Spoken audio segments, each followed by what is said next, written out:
Hi guys, it's Gail. A lot of my students get stuck on discussion number 5, the resume statements. So I just wanted to do a quick one for you to explain how to do it.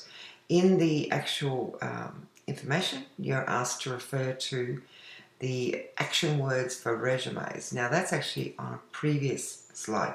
So you have to use your back button and it'll look like this. You'll get the reflective journal activity and you see the highlighted information there under action words for resumes. You would click on that and this is what you would look at. It's a PDF document.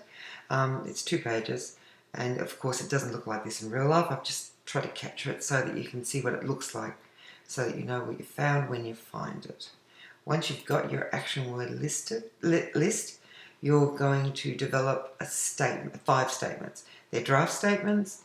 You need at least 5 different action words and you compose them into a statement. To give an example, I coordinated the delivery of packages, I calculated the savings for clients, or I presented the cost-benefit analysis. You can use whatever example you want. These are just to show you how it looks. Don't forget to use the list. As we mentioned before, you need at least 5 statements. Understand too that it's just going to change over time. It's just a start. And of course, if you get stuck, call me and I'll do my best to reconnect you. Just like this little guy here.